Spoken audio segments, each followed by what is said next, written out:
Hi, I'm Chloe. Thank you for visiting our video. Find out why our team can provide you the best services for your needs. Hundreds of clients can't be wrong. Check out the following video.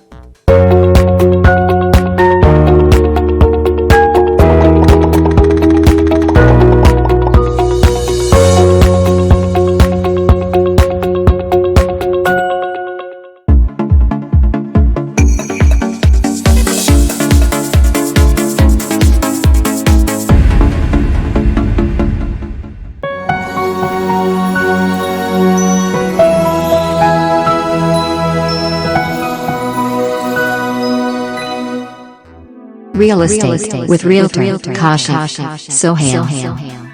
Welcome to Washington America Show with international multimedia journalist, multidimensional, multifaceted artist and director of Human Rights Justice Council USA, Dr. Kashif Sohail.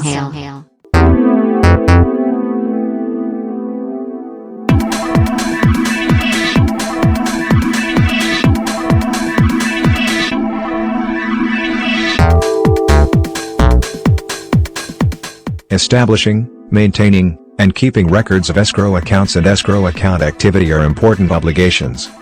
The term escrow refers to the process by which money and/or documents are held by a disinterested third person until specified terms and conditions are satisfied. When we refer to an escrow account, we usually refer to money. However, as escrow agents, brokers are responsible for safekeeping transaction documents as well.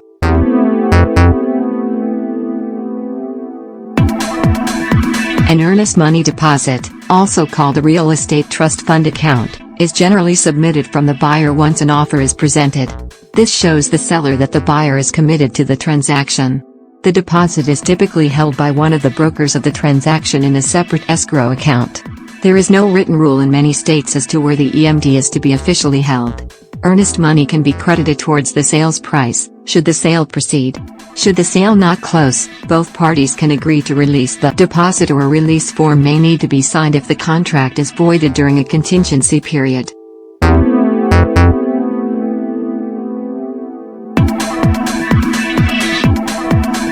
The rules governing escrow accounts only apply if the firm holds money or documents belonging to others, pending consummation of a real estate transaction. A firm does not need an escrow account if it does not hold escrow funds.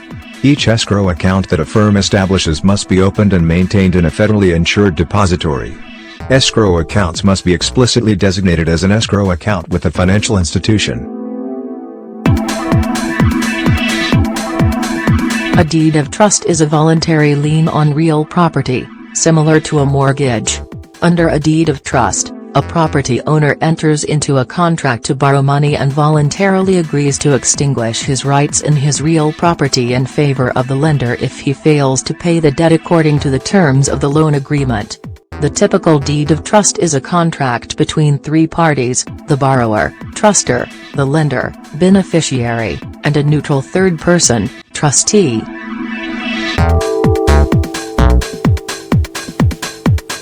Deed of trusts are accompanied by promissory notes just like mortgages.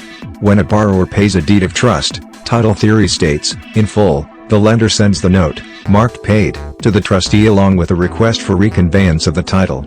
Upon receiving the note from the lender, the trustee then issues a release deed, also known as a deed of release or certificate of satisfaction, to the borrower, which reconveys full title to the borrower.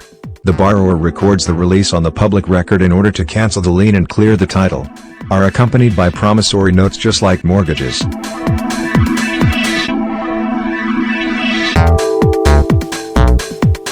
When a borrower pays a deed of trust, title theory states, in full, the lender sends the note, marked paid, to the trustee along with a request for reconveyance of the title. Upon receiving the note from the lender, the trustee then issues a release deed, also known as a deed of release or certificate of satisfaction, to the borrower, which reconveys full title to the borrower. The borrower records the release on the public record in order to cancel the lien and clear the title.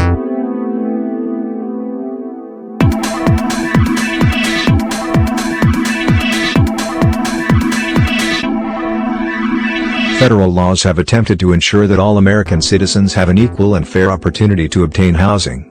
These laws prohibit housing-related discrimination based on race, color, religion, sex, handicap, familial status, and nationality. The Department of Housing and Urban Development (HUD) administers federal fair housing laws, and both HUD and the Department of Justice enforce federal fair housing laws.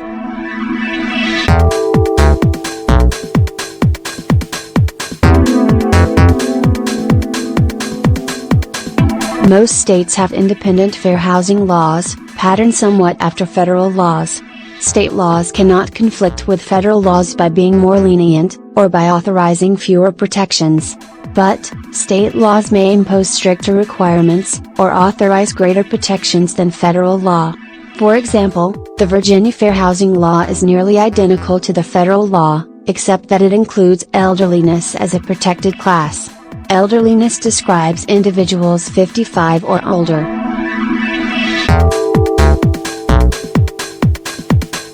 The Federal Fair Housing Act of 1968 bans all preference, limitations, or discrimination based on race, color, religion, sex, or national origin in connection with the sale or rental of most residential dwellings and vacant land intended for residential construction.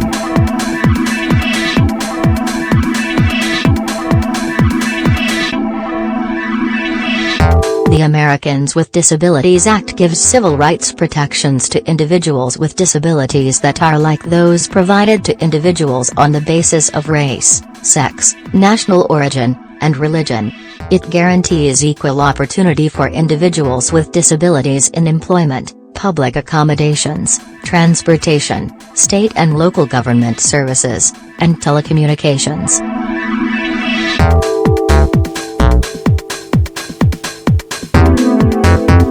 Among other protected classes, fair housing laws prohibit discrimination based on one's race, such as African American, Caucasian, and Latino.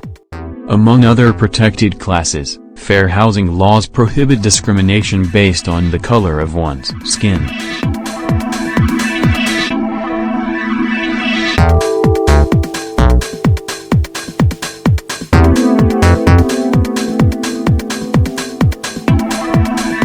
Among other protected classes, fair housing laws prohibit discrimination based on one's religion, such as Islam, Christianity, and Buddhist.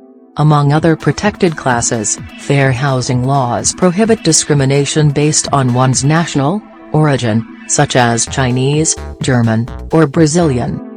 Among other protected classes, fair housing laws prohibit discrimination based on one's gender, such as male or female. Among other protected classes, fair housing laws prohibit discrimination based on one's familial status. Essentially, this prohibits discrimination against families with children. For the real estate professional, this means that properties or neighborhoods cannot be marketed or sold as child-free communities unless an exemption applies. Familial status means one or more individuals who have not attained the age of 18 years who are domiciled with 1. A parent or another person having legal custody, or 2. The designee of such parent or other person having custody, with the written permission of a parent or other person.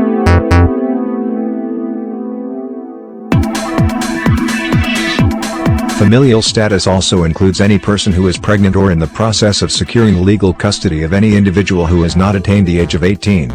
Familial status is only applicable if at least one member is under 18 or pregnant, or has applied for custody of a minor. Family includes a single individual, whether male or female. For example, seller A agrees to sell to buyers B, on the condition that they presently have no children and do not plan to have any in the future. That condition violates the familial status protection under the Fair Housing Act and is unenforceable. This condition is void, but if valid, the rest of the contract would be enforceable. If it turns out that the buyers actually have children, they may ignore the condition and enforce the underlying contract.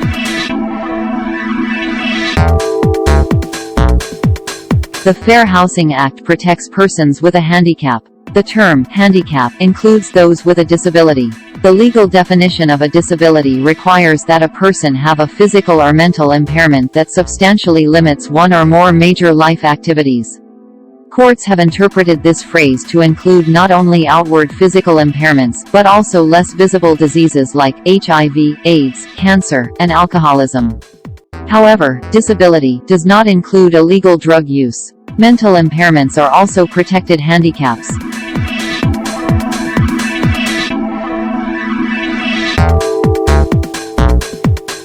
Among other protected classes, the Fair Housing Act also prohibits discrimination based on one's age. The Federal Act recognizes no such class. Elderliness is defined as an individual who has reached the age of 55 or older.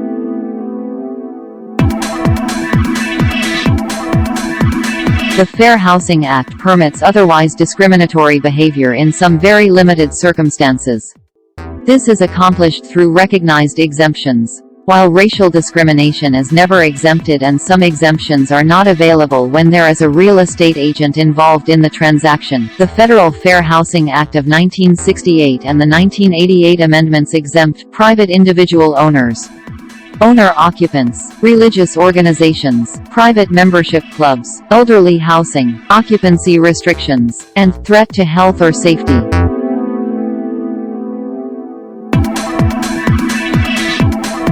So, since you've learned more about us, click the link in the description to see how you can contact us. Please share this video, subscribe to our channel.